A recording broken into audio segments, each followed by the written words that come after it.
Welcome to Podcast on the Brink, your weekly dose of Indiana basketball news and discussion, brought to you by the Assembly Call and Inside the Hall. I'm your host, Jerod Morris. Join me live at assemblycall.com every Thursday night and immediately following every IU game for our live IU postgame show. And visit InsideTheHall.com for complete coverage of IU basketball and to join the discussion in the Inside the Hall Premium Forum.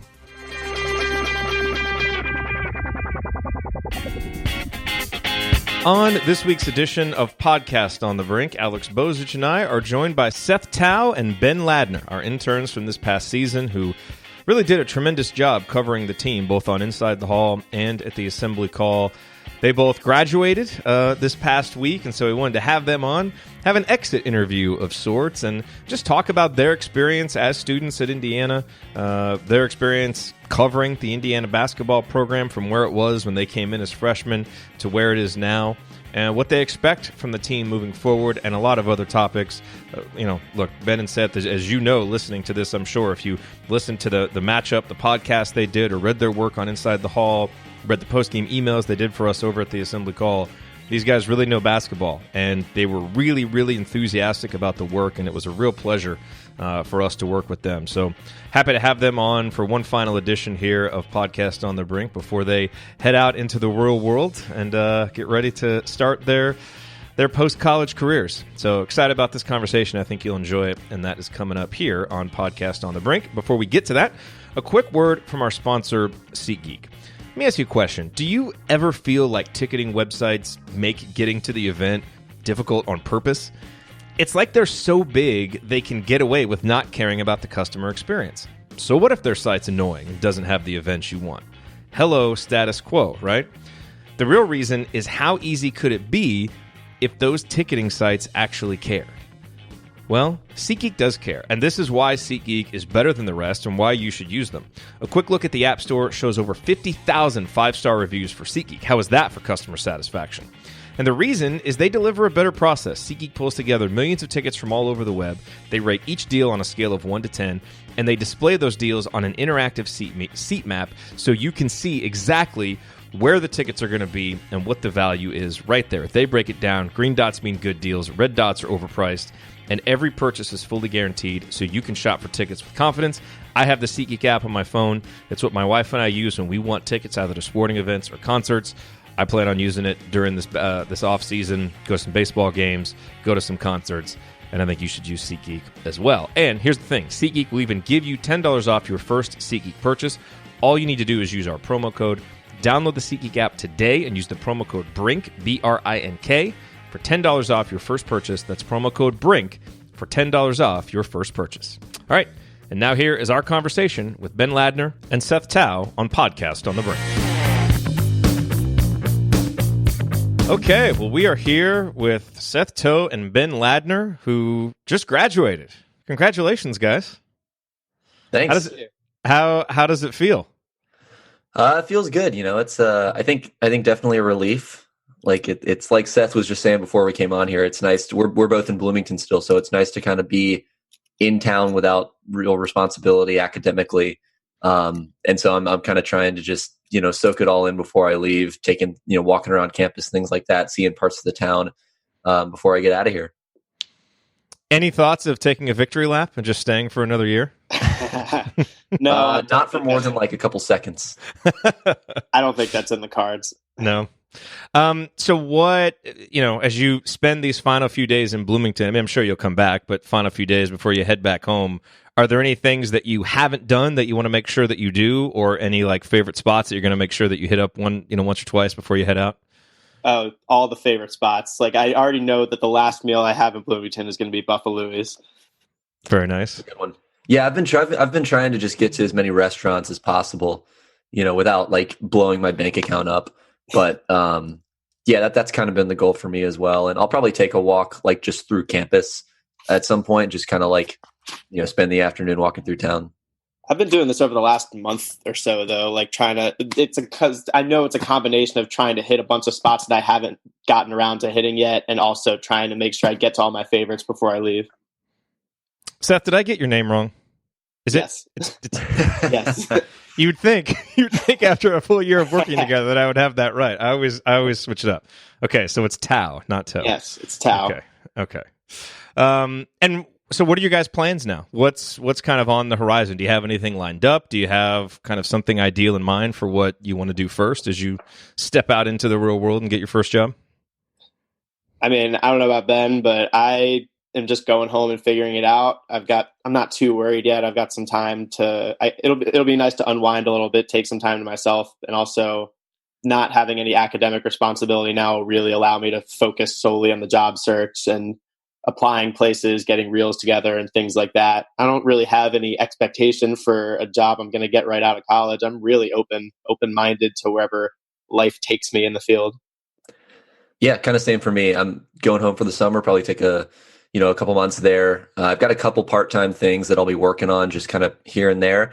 So I think that'll keep me busy enough to not be like bored out of my mind sitting at home, but not like so overworked that I can't enjoy, kind of one last free summer here. So yeah, same kind of thing. I'll work on getting together some applications, some reels, some resumes, touching those things up, applying to jobs, maybe reaching out to some contacts and just trying to angle my way into whatever position I can get. And we'll kind of see where it goes from there.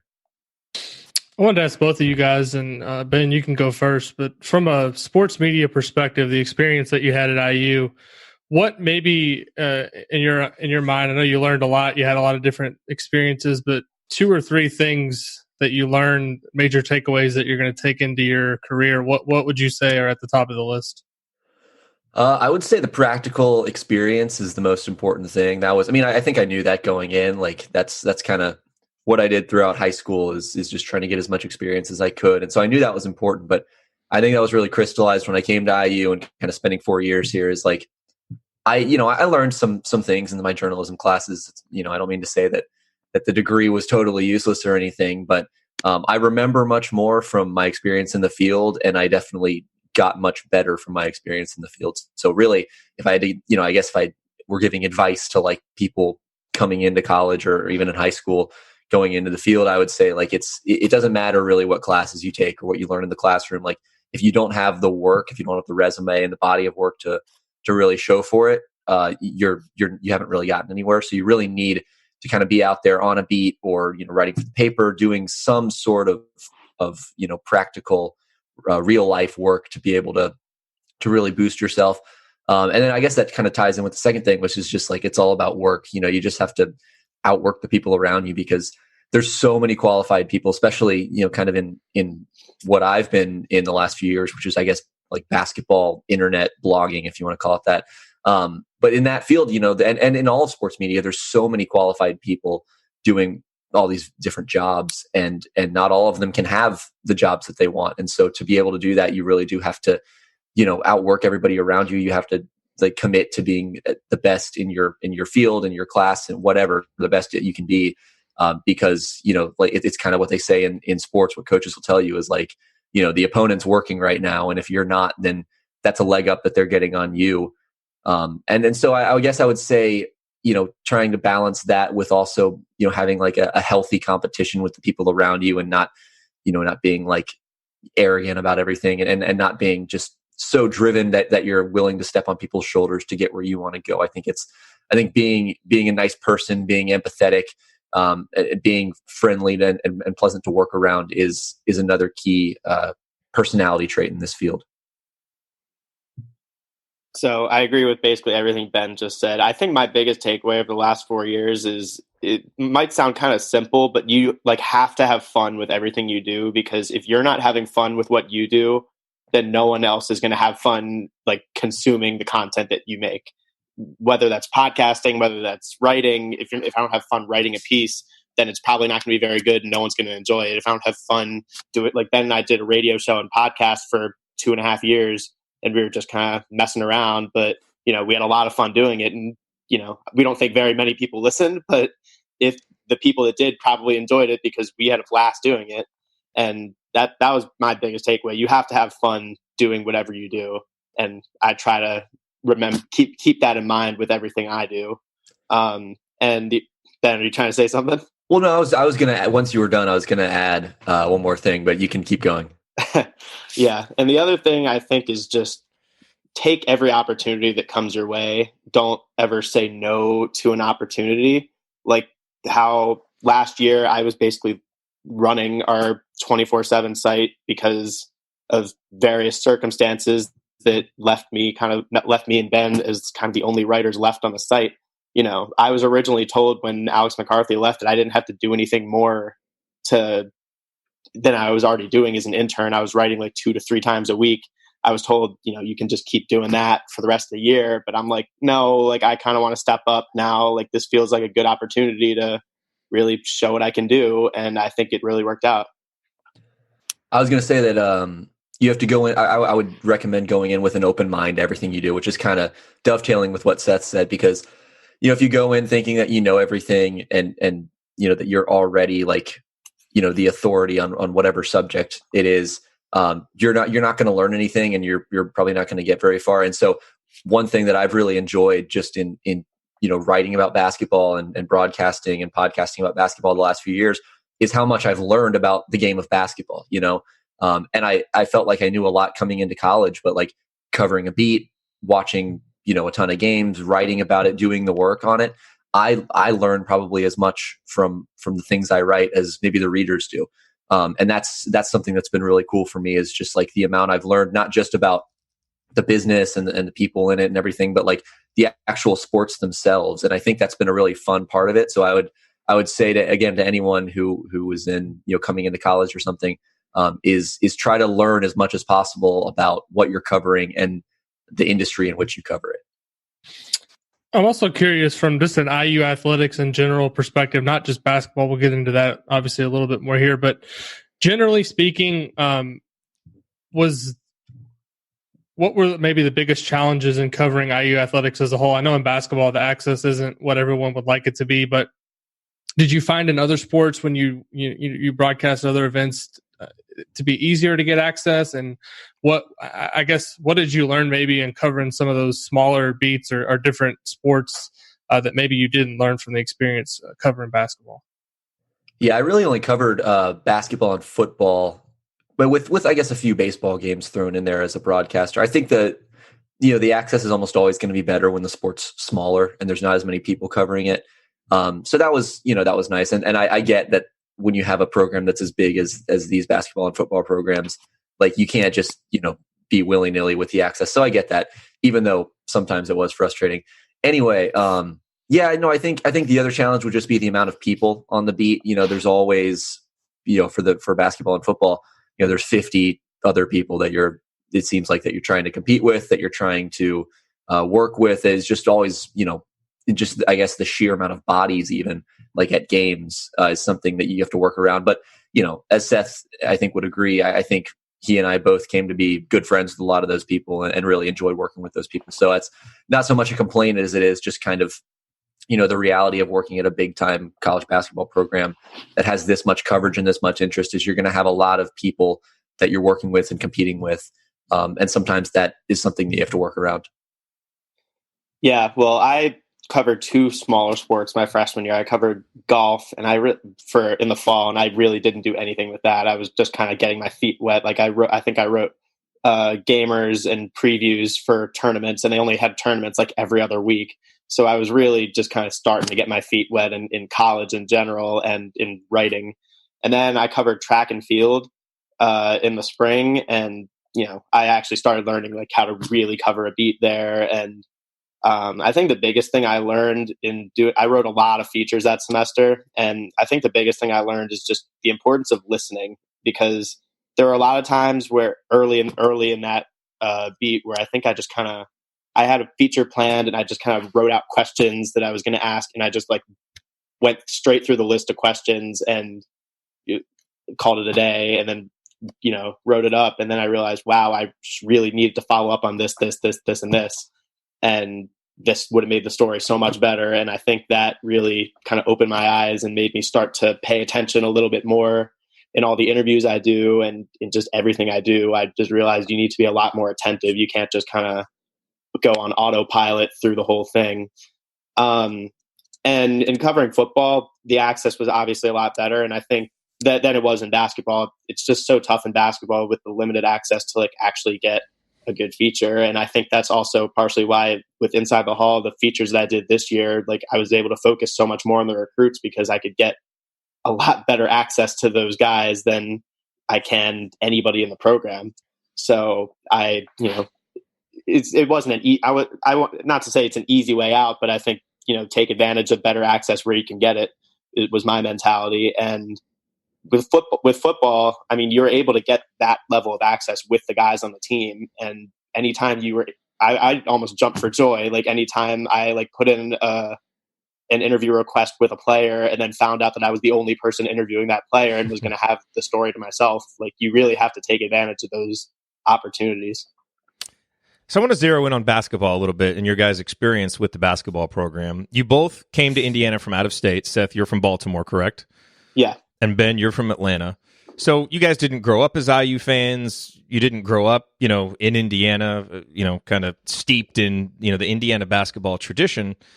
So before we kind of talk about, the success and failure and some of the on-court stuff, I'm just curious, and Seth, you can start, and then Ben after.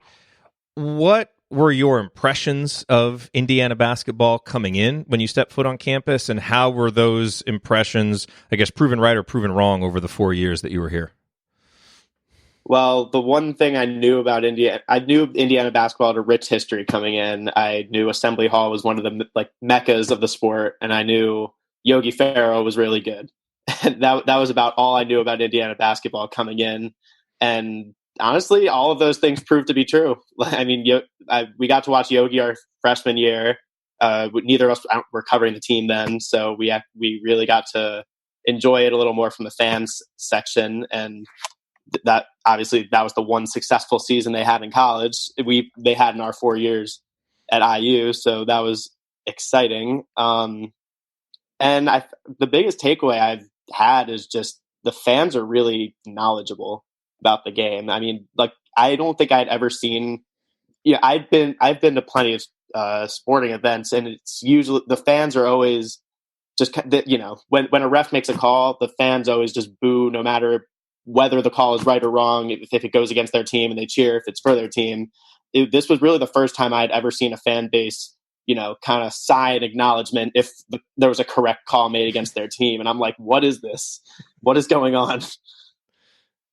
Were you surprised that correct calls were made, or that the fan reaction?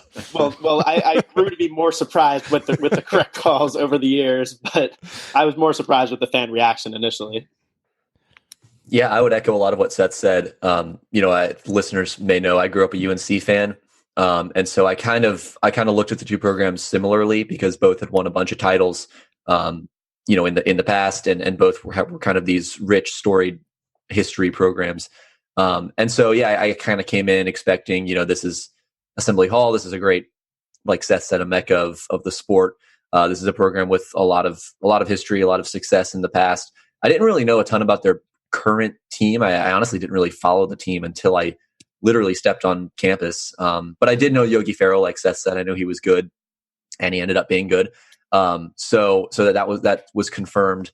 I guess I didn't really have many expectations coming in. I knew that basketball is important here, and that was actually one of the reasons I came to IU in the first place, is because I knew I wanted to cover basketball specifically. And I felt like that was between IU and Missouri. And one of the, not the swing factor, but one of the swing factors was, well, if I want to broadcast basketball or write about basketball, I would want to do it for a team that really matters, that people really care about. And so that was one of the things that kind of drew me to IU, and one of the things that ended up being true. Like Seth said, not only are the fans, I think, knowledgeable, but they're all really passionate.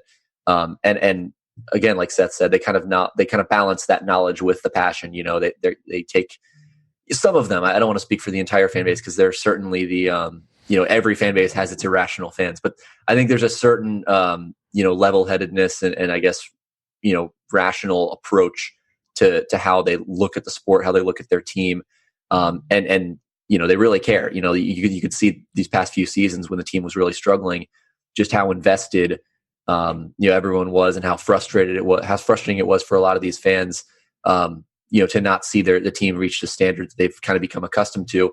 And then also another place I saw that was just in, the writing that Seth and I did, the amount of feedback we would get, the amount of comments, good or bad, disagreeing or agreeing, complimentary or not complimentary.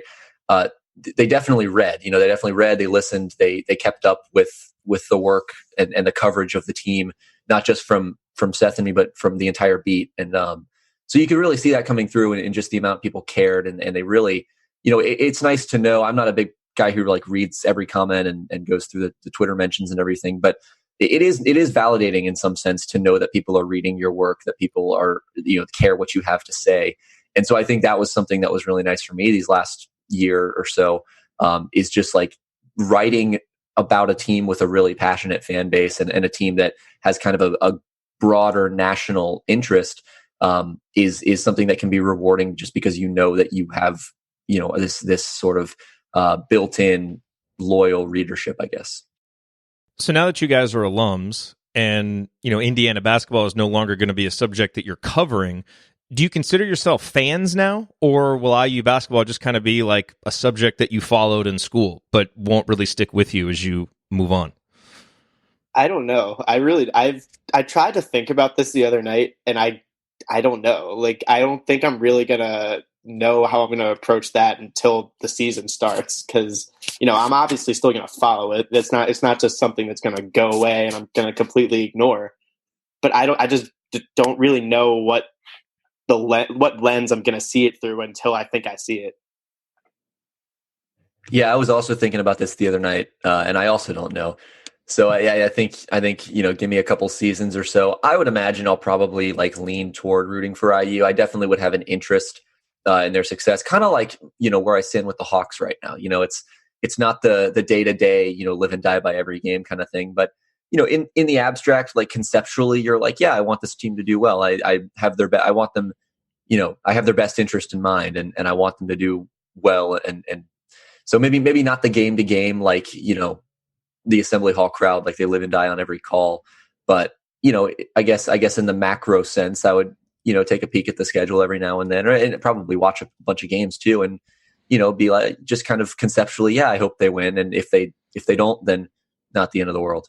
All right, well, it was 18 and a half minutes before Ben got his first NBA mention in, so the over won.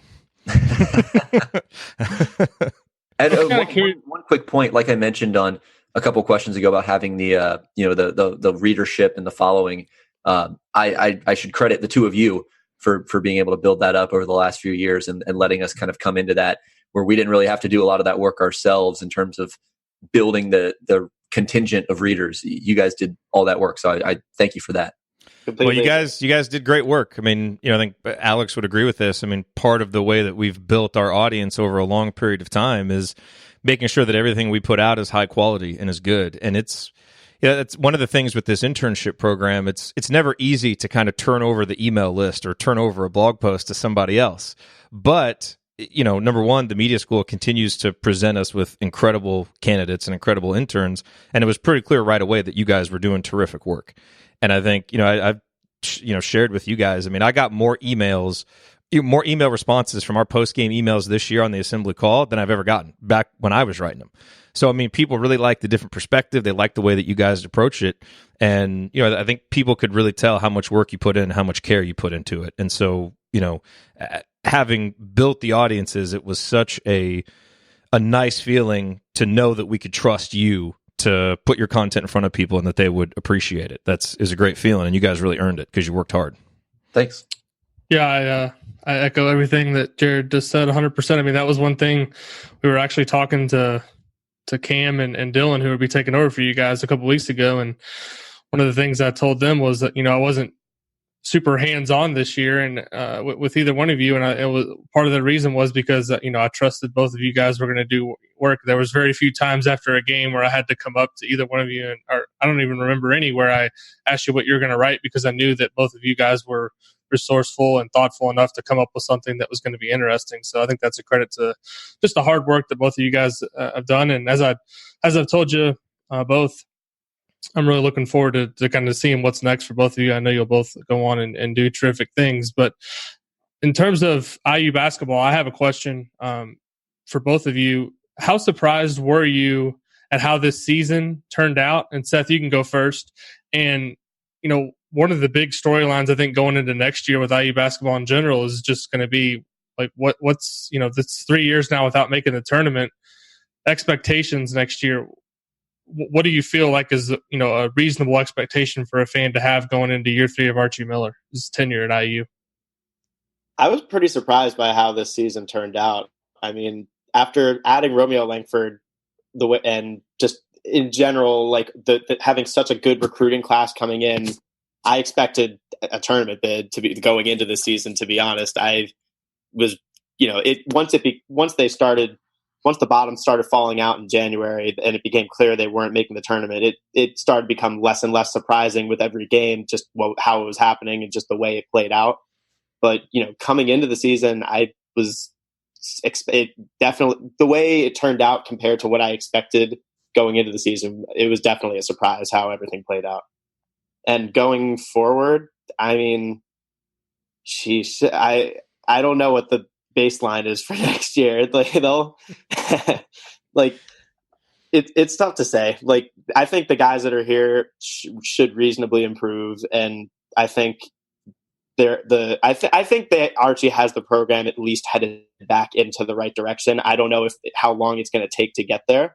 It may not happen next year. It may not happen the year after that. But I think I think the guys that he's bringing in this year in Franklin and Jackson Davis are going to be guys that are maybe the first class that can really start to move this thing along over the course of a few years. Yeah, I was also pretty surprised at how they did this year. I expected them to be one of the 4 best teams in the Big Ten coming into the year. Felt like, with Romeo, and I didn't know how the rest of the freshmen would kind of turn out this year, just because I hadn't seen a ton of them. And, it's always tough with freshmen to know what you're getting in year one. But I felt like Romeo was going to be, one of those guys you could book as 15, 16, 17, maybe even more points per game. I thought Juwan Morgan was, one of the 6 or 7 best players in the Big Ten coming into this year. And he may have been by the time the year was over. But I expected them to be really good. I expected them to have some depth, have some like good guard play, be able to shoot the ball a little bit better than they did the year before. And obviously none of those things were really true. The guard play was true at times. So yeah, I think they underperformed their talent level. I think that's safe to say. It was a disappointing season on the whole, although it was kind of a slow letdown. By the end there, it kind of strung you along just long enough to kind of keep the hope alive, and then finally sputter out there at the end. Moving forward, I think they're obviously downgrading in talent. I don't think they're going to replace Juwan Morgan right away. I don't think they're going to be able to replace Romeo Langford right away. The argument for them being better next year would just be that I think that they have more experience, maybe more depth, more guys that know the system. Archie's going to be able to kind of put in his philosophies a little bit more. You'll have more of that institutional knowledge in year 3, and just the continuity that might carry over. So I think it'll be really interesting. If I had to bet right now, based off of this season, I would probably say it looks like they won't make the tournament next year. But it's so hard to judge these things, because you've seen it before where a program will lose a great player or 2, and then they come back the next year and they're as good, if not better. And maybe one guy breaks out, maybe 2 guys break out, maybe you get some unforeseen contributions from someone else. Maybe the team really gels in a way that, is unexpected. And so it's so hard to judge these things. They were right on the bubble this year. It wouldn't surprise me if they were slightly better next year, and then they ended up getting nudged into the tournament. It wouldn't surprise me if they took a minor step back next year and they stayed out of the tournament. So either way, I think they'll be right around the level that they were this year, give or take maybe a few wins. You guys both also had a chance to see a lot of different Big Ten programs come into Assembly Hall, and I know you got to go to some road games this year. I know you both went to Purdue. You both went to Michigan State, if I remember correctly. I know Seth went to Maryland. I'm curious, just from traveling around the Big Ten a little bit, and also watching other programs come into Assembly Hall. What program was the most fascinating or most interesting for you to watch in the Big Ten, other than IU, and why? I really liked watching Purdue, and I know I might, have some people coming. Ben loves to antagonize the audience. I know. Yeah, I know I have some people coming after me for saying that in an IU basketball podcast. But I mean, just the way they ran their offense to me was so beautiful, and it was sophisticated, it was intricate, and obviously they had great players. But I think Matt Painter, drew up some great stuff in the half court, and I really loved watching their half court sets. I think we did a couple episodes of Basketball 201 on them. We did, and I just had a great time, looking at what they did on offense and breaking that down and going through that film. So I guess I would point to them, and I also like watching Carson Edwards a lot. I think that probably is a sentiment that's shared by a lot of people other than IU fans, maybe. I guess Michigan State would stand out as another one. Cassius Winston is just, a joy to watch. Reminds me, to make another NBA comparison, reminds me a lot of Kyle Lowry, regular season Kyle Lowry. Just the way he can pull up off the dribble for three, the way he can push the ball in transition and kind of get other guys involved. I guess his overall approach to the game, just kind of being like the kind of charismatic, joyful, presence out there. I really like the way that he and Michigan State all kind of approached the game. And again, Tom Izzo, I think, runs some really good stuff in the half court as well, just from an X's and O's standpoint. So those two would kind of stand out. I know those maybe not be popular answers here on this particular podcast for the listenership, but listen, you feel what you feel. I do tend to agree with what you said about Purdue, but I think the program I'd go with is Michigan State. Just they're consistently so good, and but they've taken so many different variations over the last 4 years of being good. Just this year, it was Cassius Winston and all that, but to take on to play the way they did this year after last year being so dominant with Miles Bridges and Jaren Jackson, it's just the way that a coach can adapt like that. And I'd throw Michigan in there too with John Beilein and the way he coaches. But I think the most fascinating programs to watch in general are just the ones where the coaches are able to adapt to various different styles. So that brings up an interesting point. I mean, you guys have mentioned Purdue. Matt Painter's been there 14 years or however long it's been. Tom Izzo's been there a long time. I think they're the two longest tenured coaches. John Beilein's obviously been there for a long time. So here we sit right now. Archie Miller's been here for 2 years. They haven't been great years. I think, some people are still relatively confident about Archie Miller and what he can be in the future, but obviously the success on the court hasn't been there. So from your guys' perspective, and Ben, you can start this one. You and I had a lot of conversations about this on Basketball 201, some of the things you like that Archie does and some of the things that you question and maybe don't like as much. How confident are you that he is the right guy to lead Indiana basketball into the future and to be able to build the program to the place where the team is winning to the level that you think is reasonable for Indiana basketball to win? I'd say I'm reasonably confident. I think we've seen enough over the last. We've certainly seen some discouraging signs, but I think we've seen enough encouraging signs that he can recruit. He can put in a defensive system when he gets the buy-in and when he gets the continuity from the people on the floor. So I think we've seen enough of that. I don't know that Indiana's ever going to have a great offense under Archie Miller. I just didn't see a lot of creativity and imagination out there the last few years. And certainly, I think you should probably have been a little bit better on offense than they were this season with talents like Romeo Langford and Juwan Morgan. But defensively, I think they can be really good maybe 2-3 years down the line here once they get that personnel, once they get the system kind of under their feet a little bit. So I think that's kind of going to be their identity moving forward. I like some of what they do on defense. I like some of the rotations that they were able to make. Some of they changed the coverage a little bit in each of the last 2 years down the stretch and made it a little bit more conservative. I liked that adjustment. I don't know that they'll do that every year because I think Archie, really wants to put in his system and play that specific way. And we've seen that system work at the college level. I don't think that's necessarily a bad system. And I get a lot of heat sometimes for being, kind of a pack line hater, so to speak. It's not to say that the pack line can't work.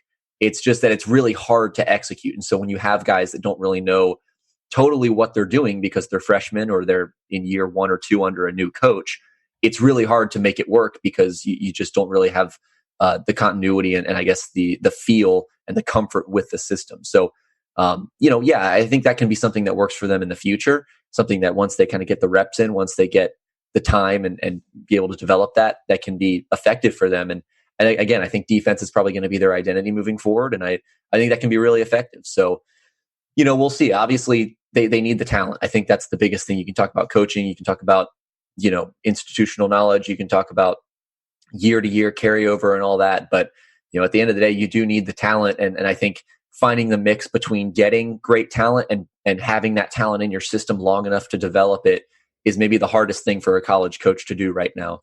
And so I think that's the challenge facing every coach. It's a challenge facing Archie right now is how do you get those, elite players, but also keep them in the program long enough to be able to build something sustainable with it. So I still think that give Archie time. I think it's way too early to make a big, long-term prognosis based on just the last 2 seasons. But if you're asking me right now, if how encouraged am I think I'm probably less encouraged about it than I was coming into the season, just given how the expectations and the talent they had on this team and what a letdown of a season it ended up being. I mean, it does beg the question, if he couldn't do it with this team, what makes you think that it's going to be any better when he has less talent on the team? And Ben, you mentioned talent a lot, and you're right. I think he's shown that he can recruit, and once some spots open up and he's able to get a roster full of his guys, then I think you're able to really start to see what he can do. And especially once he's able to start you can see how he's developed his own guys, which is something we can't even see how he's done yet. I mean, he definitely was huge in the development of Juwan Morgan, but I mean, he was a Crean guy. I think you can't really even judge how he develops talent until you see how he develops a guy like, say, Rob Finney, a guy that he recruited to Indiana and he developed. He was the sole college voice on. And, you're not going to know that for another couple years. I think the potential is there. I mean, the biggest thing to point to is Tony Bennett at Virginia, and he had a rough go of it his first several years at Virginia. I mean, obviously now more present than ever, having just won a national championship. That defensive system does work. For all the people that say you can never win a championship like that, Virginia just did it. So once Archie's able to get his own guys in there and really develop that culture and that system that he's working on, it could pay dividends. But I still think you're not really going to know how far Archie can take Indiana for at least another 2 years. It's interesting, Seth, that you brought up Tony Bennett, because I was actually going to ask Ben specifically because, he talked a little bit about the system and everything. That's I noticed one thing on our forum this year. It was once things started to go south, it seemed like there was 2 factions of IU fans. There were the ones who wanted to cite Tony Bennett and Coach K and all these other coaches who took over programs, and it took them 2, 3, 4 years to kind of get things going. And then you have examples right now of guys like Chris Holtman, who took over at Ohio State and made the tournament his first 2 years. You have somebody like Chris Beard, who just made the Final Four, the championship game, I think, in year 3. He made the tournament, I think, 2 of his 3 years. You have Chris Mack, who took over in Louisville and made the tournament his first year. What do you see, Ben, specifically, and Seth, you can talk about this too if you want, but I'm curious, just from a style perspective, Ben, do you think it was such a drastic change for IU to go from what Crean was doing to what Archie wants to do? How big of a factor do you think that was in the struggles these past couple of years? I think it was a pretty big change. Those 2 coaches have vastly different styles. They have vastly different approaches to the way they want to approach the game, specifically on offense. One is kind of a speeded up, kind of modern, fast-paced kind of coach. The other is slow it down, run the offense, go through our sets kind of thing. And both can be effective. Again, I think one is a little bit harder to execute than the other. But one is also more of a high-risk sort of offense where you're prone to more turnovers, you're prone to more bad shots, and all that stuff that people have complained about Tom Crean's offense. I don't know that was necessarily the fact. It had to have been a factor. I think anytime you turn over coaches and you have such, disparate styles, I think that's going to create some trouble for the people who are accustomed to that first style and then have to kind of change things up. So yeah, I think it played a role. I don't know that it was necessarily the number one reason. Again, I think it's just, you got to have multiple years in the program. And so, yeah, it is interesting now where you have these coaches who are kind of winning right off the bat. And it's always tough to judge these things right away because who knows, maybe Chris Holtmann never gets farther than the round of 32. And then in 5 years, Indiana's in the Sweet 16 or Final Four or what have you. And so it's kind of, every team is sort of on a different timeline, and every team gets to certain points in that timeline a little bit, at a little bit different speeds. And Jerod and I have talked about this before, is kind of this catch-22 that coaches have sometimes of, I think you saw it with Indiana this year, is you want to maximize the talent you have on your team this season, but when you're only in your second year and you're also trying to, develop guys and get your philosophy and your system in place for 5, 6, 7, 10 years down the line, how do you balance those two things? How do you get it where you can get the most out of this team and also kind of build that culture moving forward? It's not something you can always do. And so I think we saw this season, there was a little bit of compromise with both of those things. I think Archie maybe scrapped some of the developmental things that they tried to do earlier in the season in favor of something that would work a little bit more immediately, but also maybe didn't employ some of those immediate fixes so that he could start, putting into place some of the things that he wants to do down in the future. And I think that was kind of the tension between, the tension within this team this season is kind of these two different pursuits, the short term and the long term, kind of working against one another. And it's really hard for guys like Chris Beard, Chris Holtmann, Chris Mack, these guys, to come in and have success right away. So, and especially for Chris Beard getting to the national championship game.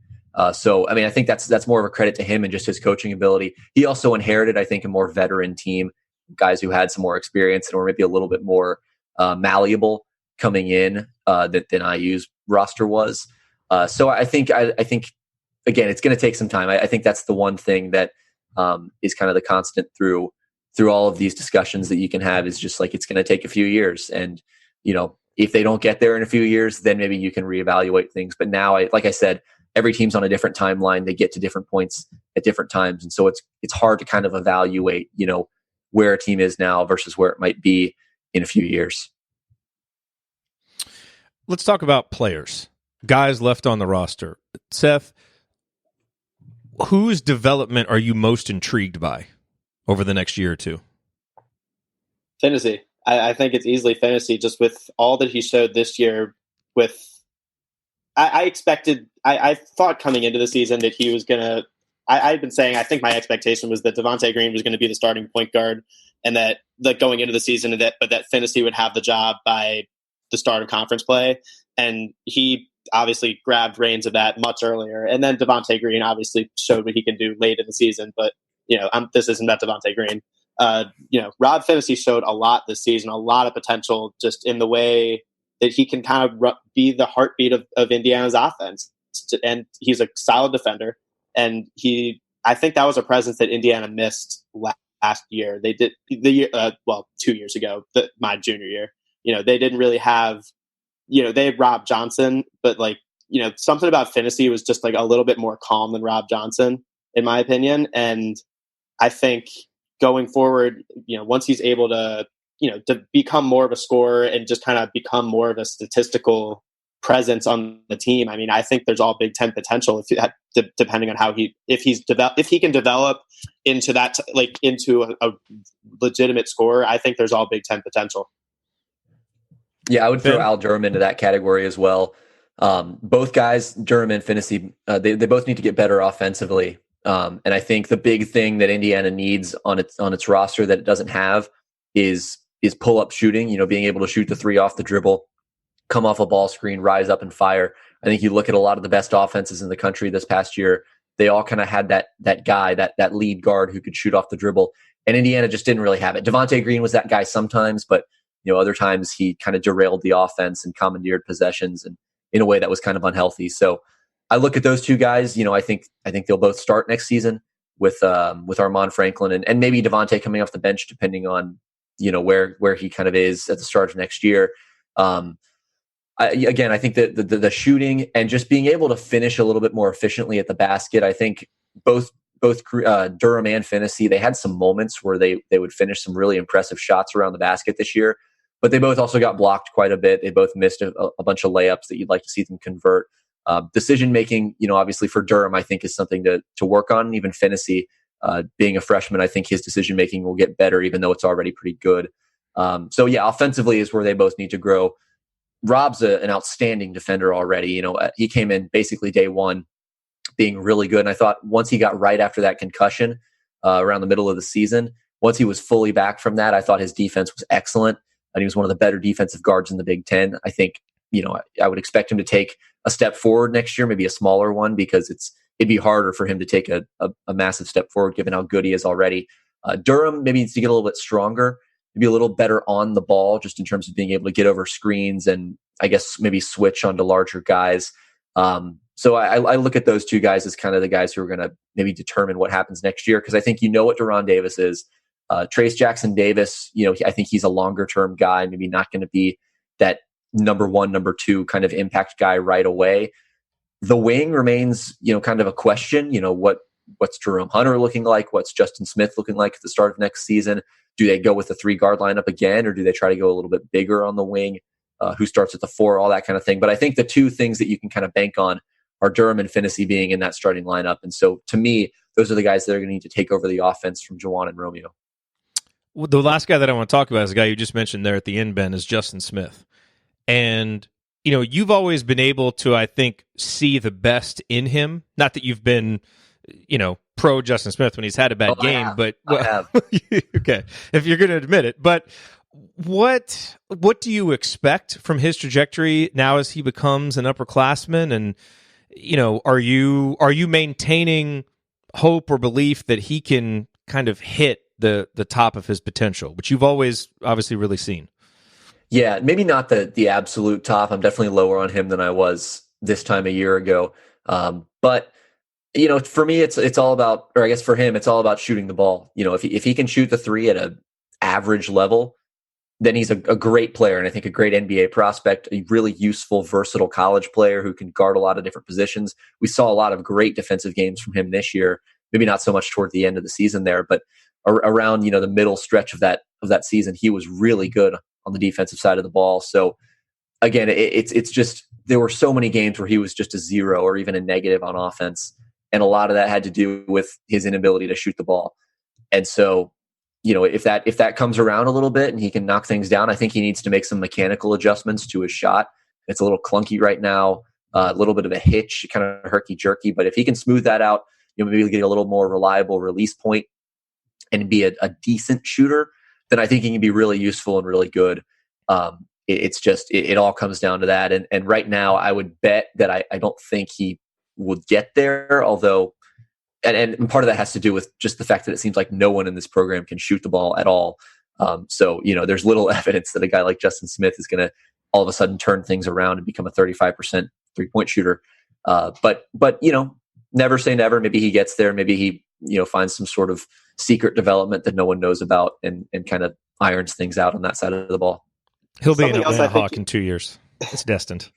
Something else I think he needs to develop is I think his basketball IQ needs some work at times too, because there are times where he just makes plays harder than they need to be. There are times this year where his vertical was his huge vertical was so highly touted coming into the season, and I think you saw him a lot of times try to go up it for monster dunks at times where layups would have done, and he'd miss the dunk. And, it's just a momentum killer.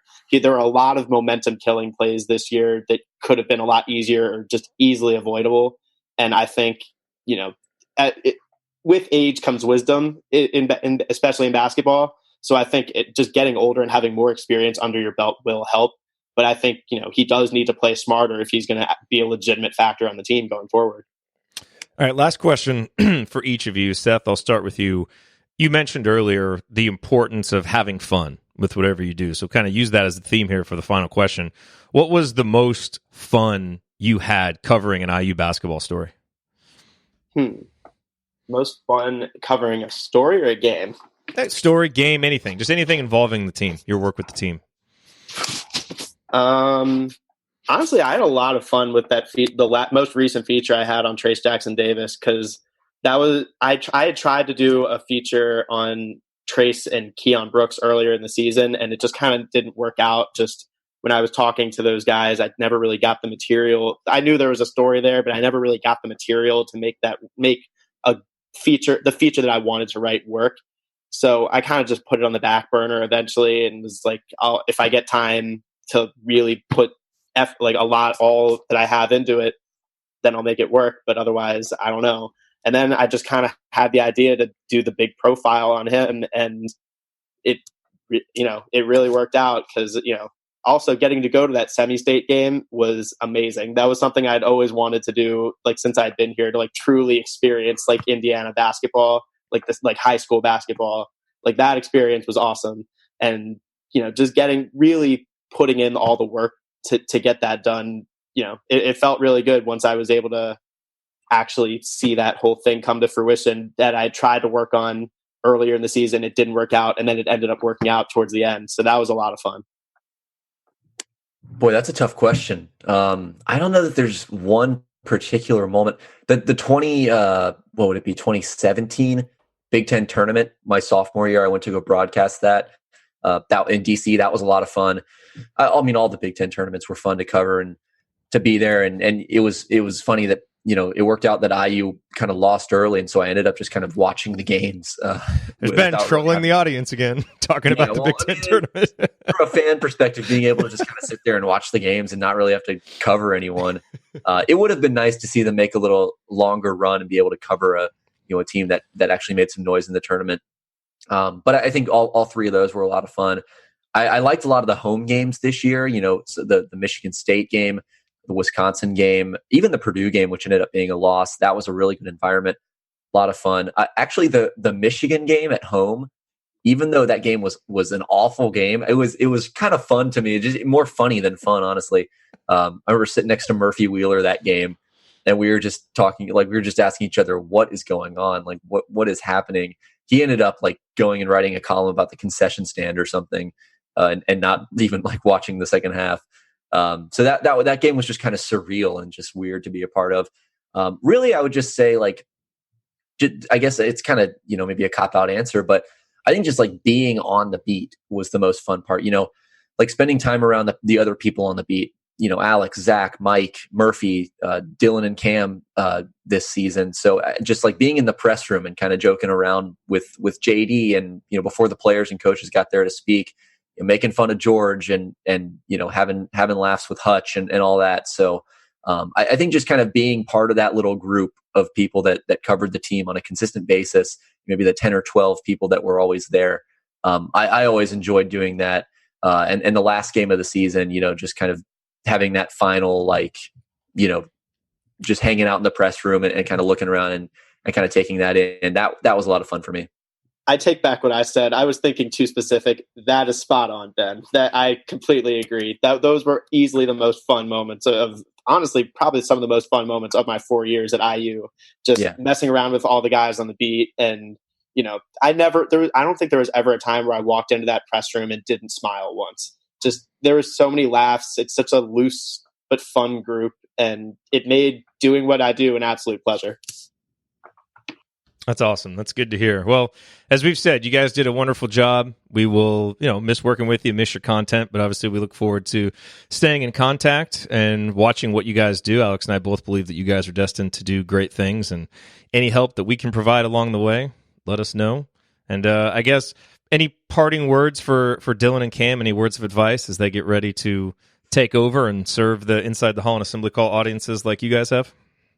Be opportunistic. If you feel like there's a story out there that you want to do, even if you feel like it's ambitious, do all you can to make it happen. I understand that sometimes, like we talked about, access can be tough, and some things just, aren't really possible. There were ideas I had this year that, we just couldn't execute. But try to do like absolutely as much as you can. Try to learn as much as you can, about the beat, about writing, about basketball. Just educate yourself on as much as possible, and I guess just do everything you can to get the most out of the experience. Because, I kind of got down to the end of the year there with a few games left, and I was like, oh man, like, like I said, all this stuff that I wanted to do, I didn't have time, or like wasn't able to make it happen, or I had to kind of do it all at the end of the year. So, be opportunistic, do as much as you can. If you want to write, 8 stories a week, like try to do that as long as, Alex approves all of them. Just be opportunistic and have fun and educate yourself. I would say take advantage of the good amount of freedom you get in this gig because of the amount that you guys were hands off with us. I felt so much freedom just to, like Alex mentioned in post game stuff, like he never really came up to us and said, what are you going to write? Like I had a lot of time to really think about what I wanted to write. And there were several games, especially as the season went on, I knew I didn't really there, especially with later games, I knew my notebook wasn't going to be going up until the next morning anyway. So there were a lot of times in those situations where I tried to take advantage of the fact that I didn't have a deadline, kind of in the style of The Athletic, I guess, just, really put some thought into what I was writing instead of just kind of trying to churn out a notebook, Morgan scored so-and-so points and had this impact on the game. Like, just to kind of take a step back and a bigger picture look at what happened. Like, especially, I know I really tried to do that for the Wisconsin and Michigan State wins at the end of the season, just, really putting thought into what I was writing and to get some good, because not every post-game story has to just be like this like bland thing with stats. Like you can actually really tell a story about a game in the season. And I really tried to take advantage of that, in games, the relative freedom we had, and just throughout the gig, just how hands off you guys were with us really allowed us to do really good things. So I would tell Cam and Dylan to take advantage of the freedom you get with this gig. Awesome. Yeah, and Jerod, it's not like we're going to be kicking these guys out either. They're still going to contribute here a little bit. I know they're going to still work on some on Six Banner Sunday, and I was just actually chatting with them both on Slack about some content for the summer. So we'll as long as they want to keep writing, they can, and they'll also have an open invitation to come back on the show at any point. Maybe it could be fun next year to have them on from time to time as they watch from afar, whatever they're doing, to give some thoughts. So I just publicly just want to commend both of you guys for the work you did this year. It was just a pleasure to work with both of you. I know you'll go on to do great things, and just know that Jerod and I are here to support you in whatever you want to do. If you ever need help with anything, you can always send a message, and we'll do our best to help. So best of luck to both of you. And it's not goodbye, because we'll still keep in touch, and you'll still be contributing here from time to time. So I'm just looking forward to seeing what's next for both of you. Thank you. Really. Thank you for everything. Thanks again to both of you all for the opportunity and the fun this year. Absolutely. All right. Well, thanks, guys. Thank you for listening. And we'll be back next week with another brand new episode of Podcast on the Brink. Take care, everybody. Thank you for listening to this episode of Podcast on the Brink. We always appreciate you being here. Remember to join me and my co-hosts for more IU basketball talk at assemblycall.com, and visit Alex over at insidethehall.com for complete coverage of Indiana basketball. If you want to support Podcast on the Brink, here is the single best way to do it. Tell anyone you know who loves IU hoops about us and suggest that they subscribe. Podcast on the Brink can be found on Apple Podcasts, Google Podcasts, Spotify, and everywhere else podcasts are available. Tell your social media followers, email your friends, text your family members. For weekly discussion about IU basketball, they need to be subscribed to Podcast on the Brink. We'll talk to you next time. Go Hoosiers.